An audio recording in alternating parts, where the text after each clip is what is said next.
Hello and welcome to UIDHTML guys. तो हम पहुंच चुके हैं एपिसोड नंबर 44 में। तो इस एपिसोड में हम जानेंगे कि हम नेस्टेड राउटिंग कैसे यूज़ कर सकते हैं, उसे लेजी लोडिंग में कैसे डाल सकते हैं। ये एपिसोड नंबर 43 का सेकेंड पार्ट है। एपिसोड नंबर 43 में हमने जाना था कि उसमें हम किसी भी कंपोनेंट को लेजी लोड कैसे कर सकते हैं। तो अगर प्लीज़ आपने अगर इस वीडियो को नहीं देखा है तो मैं रिकमेंड करूंगा तो आप इसे देख लीजिए, तो एपिसोड नंबर 44 समझने में आपको दिक्कत नहीं होगा। ओके, तो यहाँ पर क्या होता है कि अगर मान लिया कि कोई भी कंपोनेंट हमारा पहले से ही बना हुआ है और उसके अंदर में नेस्टेड राउट है और उसको हम चाहते हैं कि लेजी लोडिंग करें, तो उसका वे ऑफ प्रोसीडिंग अलग होता है। ओके, उसके एक्सपोर्टिंग अलग होते हैं और उसको हम डिफ़ॉल्ट में कैसे कर सकते हैं। हे भगवान, ये क्या हो रहा है? मेहरबानी करके मुझे समझाइए, मेरी समझ में कुछ नहीं आ रहा है। सब समझा देंगे, कोई दिक्कत नहीं है। चलिए कोड में और वहीं जाके देखते हैं और वहीं पे एक्सप्लोर करते हैं और वहीं डिस्कस करते हैं। ओके, तो पहुंच चुके हैं हम अपने कोड में। तो यहाँ हमने पिछली बार क्या किया था, ऐड एम्प्लॉय का हमने कंपोनेंट लिया था और उसे हमने लेजी लोड करके दिखाया था, जो कि हमारा है ऐप राउट्स के अंदर में। ओके, ये कंपोनेंट कैसे लोड कंपोनेंट लेजी लोड करते हैं, प्लीज़ जाके वो वीडियो जरूर देख लीजिएगा। तो चलिए हम ब्राउज़र पे चलते हैं और वहाँ देखते हैं कि क्या चीज़ हमें दिख रहा है। तो यहाँ पे जाते हैं, ऐड एम्प्लॉय पे क्लिक करते हैं तो ये खुलता है। अब यहाँ पे एक चीज़ आपको पिछले वीडियो से डिफरेंट लगेगा कि नीचे का लिस्ट गायब है। यस, बताते हैं क्यों गायब है और क्या चीज़ मैंने किया है। ऐसा कोई ज़्यादा चेंजेस नहीं किया है, बस एक नया कंपोनेंट बनाया है, ताकि कंपोनेंट बनाने का चीज़ तो हमने पहले कई बार बता चुका हूँ, तो उसमें टाइम वेस्ट होता है, इसलिए मैंने इसको अभी इसमें नहीं रखा है। मैं बताता हूँ क्या किया है। तो ऐड, अगर मैं यहाँ पे जाऊँ तो देखा जाए तो ऐड एम्प्लॉय है और यहाँ एम्प्लॉइज़ का ये एक फ़ोल्डर बनाया, फ़ोल्डर नहीं बनाया, डायरेक्ट फ़ोल्डर बना ही देता है। तो हमने एक कंपोनेंट बनाया इस जगह पे एम्प्लॉइज़ का, और एम्प्लॉइज़ का जो जितना भी इसके नीचे का फॉर्म था उस HTML को काट करके हमने इसमें डाल दिया, कट करके इसमें डाल दिया। ओके, और उसके जितने भी रिलेटिव फाइल्स थे इसमें ऐड एम्प्लॉय के अंदर में, वो ला करके हमने TS फाइल में डाल दिया और कुछ नहीं किया है, बस दैट्स इट। वही चल रहा है, यही सब चीज़ ऐड एम्प्लॉय में चल रहा था। तो क्योंकि इस समय थोड़ा सा बचा दिया, आपको पता चल ही गया होगा कि क्या चीज़ मैंने किया यहाँ पर, इतना तो आप तेज तर्रा रहे हैं। बात तो सही है। तो अब क्या सीन है कि हमें इस एम्प्लॉइज़ के राउट को इसके अंदर राउट बनाना है और उस राउट को हमको यूज़ करना है ऐप कंपोनेंट के अंदर में, वो भी लेजी लोडिंग प्रोसेस के थ्रू। क्यों, मेरे पास एक कारण था, क्योंकि अगर हम मान के चलते हैं कि, और अगर मैं इसको बैक करूँ, यहाँ करता एम्प्लॉइज़ कर देता हूँ EMP, हालांकि इसको भी तो दिखेगा नहीं एम्प्लॉइज़ तो कुछ यहाँ पे, ठीक है। क्योंकि होता क्या है कि हमें एम्प्लॉइज़ का पूरा लिस्ट दिखाना है और जिस एम्प्लॉय पे क्लिक करें उसका भी डिटेल दिखाना है। तो उसके अंदर हो गया ना चिल्ड्रन राउट। यस, तो चलिए सबसे पहले हम क्या करते हैं, उस राउट को यहाँ पर अप्लाई करते हैं, नॉर्मल राउट अप्लाई करते हैं। तो क्या करेंगे, चलिए लॉगिन वाले पेज को ही कॉपी कर लेते हैं, राउट को कॉपी कर लेते हैं और यहाँ जा करके हम पेस्ट कर देते हैं, ताकि समझाने के तरीके में कोई दिक्कत ना हो। तो हमारा राउट क्या बनेगा, यस एम्प्लॉइज़, क्योंकि उसमें पूरे लिस्ट आएंगे एम्प्लॉइज़। कौन सा कंपोनेंट आएगा, यस एम्प्लॉइज़ कंपोनेंट आएगा। Yes, title list of all employees हम डाल देते हैं, लिस्ट ऑफ ऑल एम्प्लॉइज़, ये डाल दिया हमने। यस, अब इसको मैं सेव करता हूँ, चेक करता हूँ कि ये कंपोनेंट नॉर्मली लोड हो रहा है कि नहीं। तो यहाँ पे जाते हैं, यहाँ करते हैं /EMPLOYEES एम्प्लॉइज़ डाल देते हैं। क्या हमारा ये आएगा, यस देखिए वो आ गया पेज हमारा, यस काम कर रहा है। तो ये था नॉर्मल, जब हम राउट को इनिशियलाइज करते हैं कंपोनेंट के थ्रू। ओके, अब वही लेजी लोडिंग में इसको डाल देते हैं। लेजी लोडिंग का प्रोसेस क्या है हमारा, यहाँ पर कंपोनेंट को हटाइए, यहाँ लिखिए लोड कंपोनेंट, ठीक है, लोड कंपोनेंट ये डाल दिया। और लोड कंपोनेंट क्या करता है, एक फंक्शन लेता है, एरो फंक्शन डाला और ये इंपोर्ट फंक्शन को कॉल करेगा। यस, इंपोर्ट फंक्शन क्या करता है, पाथ ऑफ जो आपका एक कंपोनेंट का पाथ है वो डालिए, डॉट स्लैश, और ये पेजेस के अंदर में था कंपोनेंट, स्लैश किसके, एम्प्लॉइज़ के अंदर में था। ओके, स्लैश उसके बाद क्या है, एम्प्लॉय कंपोनेंट, ये डाला। और ये रिटर्न क्या करता है, एक प्रॉमिस रिटर्न करता है। तो प्रॉमिस के लिए क्या करते हैं, हमें वैल्यू लेने के लिए कहते हैं देन। जब देन डाले तो देन क्या करता है, एक फंक्शन रन करेगा, जैसे इंपोर्ट रन किया था उसी तरह देन भी करेगा। तो यहाँ पे मैंने C डाल दिया, C फॉर कंपोनेंट, आप कुछ भी डाल सकते हैं तो पता ही है। और यहाँ पे हमने डाला C dot add employ component, वो था हमारा, सॉरी एम्प्लॉयज़ कंपोनेंट, और इसको हमने यहाँ पे डाल दिया। इतना आसान था यहाँ पे डालना, बड़े प्यार से एक एक चीज़ आप ऐसे समझ के जाएंगे तो आपको कभी भी लेज़ी लोडिंग डालने में दिक्कत नहीं होगा।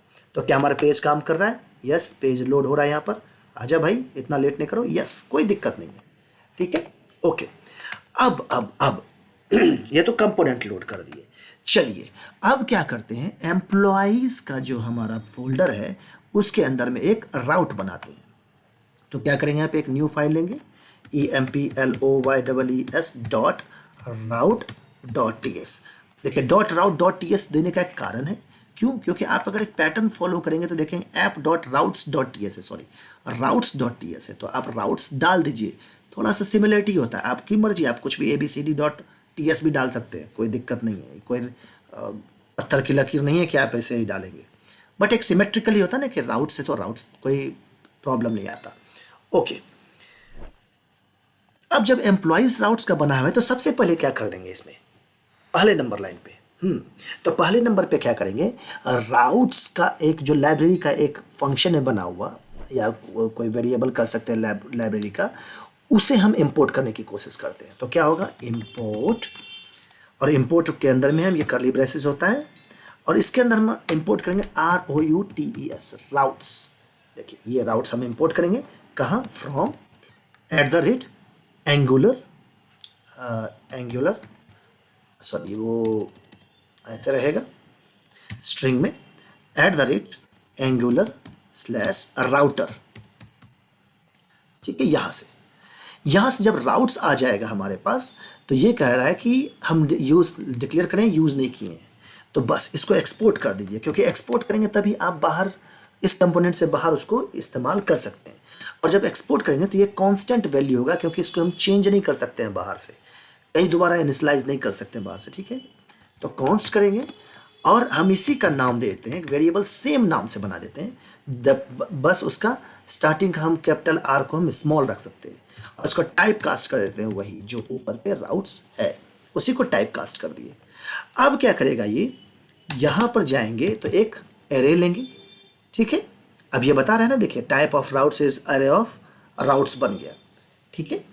अब इसके अंदर में हम वही जैसे कि ऐप कंपोनेंट में था उसी तरीके से हम एक ऑब्जेक्ट लेंगे जिसमें लिखेंगे पाथ हमारा क्या होगा, ब्लैंक। ये ब्लैंक क्या है, ये ब्लैंक वो है कि जब एम्प्लॉयज़ हमारा लोड होगा तो उसके बाद कोई भी पाथ है नहीं है, ब्लैंक ही है।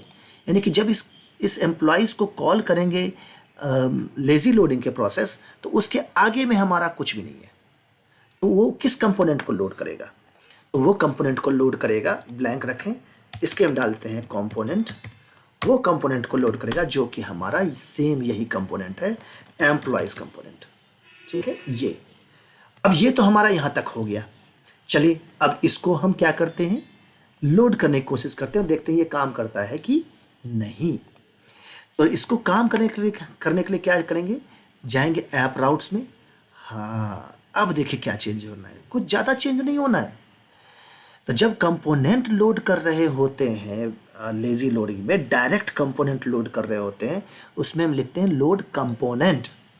लेकिन अगर हम किसी राउट को लोड करना चाहते हैं लेज़ी लोडिंग के प्रोसेस में, तो उसको हम लोड कंपोनेंट, क्योंकि ये देखिए राउट बन गया हमारा, ये इस राउट को लोड करना है। अगर राउट को लोड करना है तो लोड कंपोनेंट नहीं होगा, वो होगा लोड चिल्ड्रन, क्योंकि ये एक और भी इसके बच्चे, मतलब कि ऐप कंपोनेंट के बच्चों को हम लोड करना चाह रहे हैं, और बच्चे में डायरेक्ट वो कंपोनेंट अब ना रहा, अब वो राउट्स हो गया है, और भी इसके अंदर में आएंगे, मल्टीपल आएंगे, तो लोड चिल्ड्रन डालेंगे।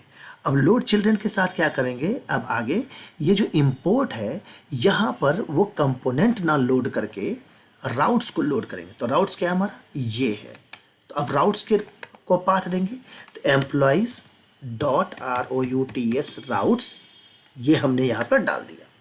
अब जब राउट्स हमने डाल दिया, तो अब क्या एक्सपोर्ट हो रहा है, यहाँ से एक्सपोर्ट हो रहा है ये वेरिएबल। तो चलिए एक्सेस करते हैं। तो प्रॉमिस है, तो प्रॉमिस में जाएंगे तो देन में यहाँ अब सी तो रहा नहीं, अब इसको नाम रखने के लिए हम राउट कर देते हैं R, पता चले कि राउट्स आ रहा है। तो हाँ, अब R डॉट क्या होगा, R डॉट राउट्स, देखिए अपने आप आ गया। ये राउट्स कहाँ से आया, ये राउट्स वही राउट्स है जो एम्प्लॉय से गया आपके पास। अब इसको सेव करते हैं तो हमारा काम करना चाहिए, प्रॉब्लम तो नहीं करना चाहिए। देखिए पेज लोड हो रहा है, एम्प्लॉयज़ का पूरा लिस्ट आना चाहिए, प्रॉब्लम नहीं होना चाहिए, इसको नहीं हो रहा है प्रॉब्लम। समझ गए? इसका मतलब ये हमारा काम कर रहा है। तो अब तो ये एक चीज़ है, अब हमारा काम यहाँ तक काम फिनिश हो चुका है। आपने सक्सेसफुली चिल्ड्रन राउट को ला करके रख दिया, लेकिन अब चिल्ड्रन राउट में और भी राउट्स यहाँ पे हो सकते हैं, वो अब नेस्टेड राउटिंग में हम बताएंगे।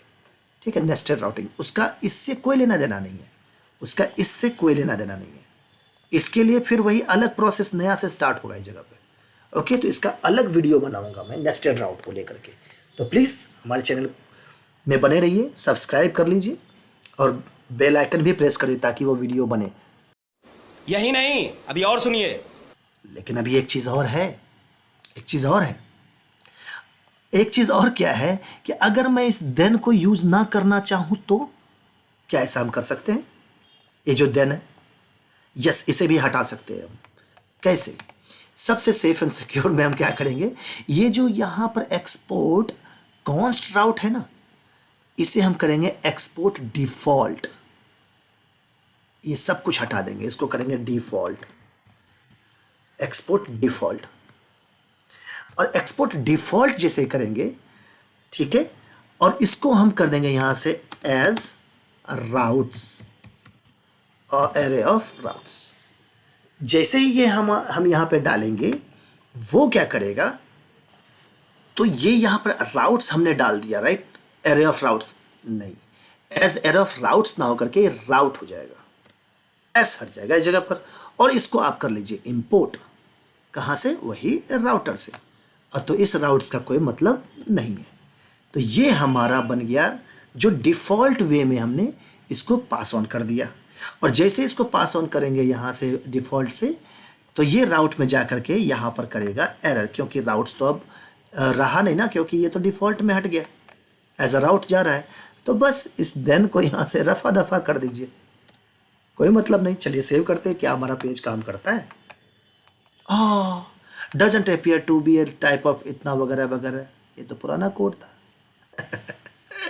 वो एरर नहीं था वो, चलिए वो पुराना एरर था जो जहाँ हमने राउट्स में एरर डाला था। ये देखिए मज़े में काम कर रहा है हमारा, कोई गड़बड़ी नहीं है।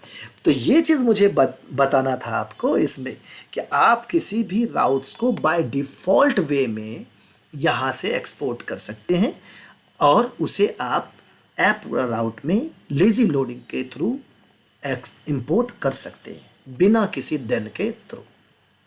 तो ये था हमारा लेज़ी लोडिंग करने का, चिल्ड्रन को कैसे लोड करते हैं मेन राउट में, वो भी लेज़ी लोडिंग प्रोसेस के थ्रू, और क्या क्या चीज़ आप यहाँ से हटा सकते हैं।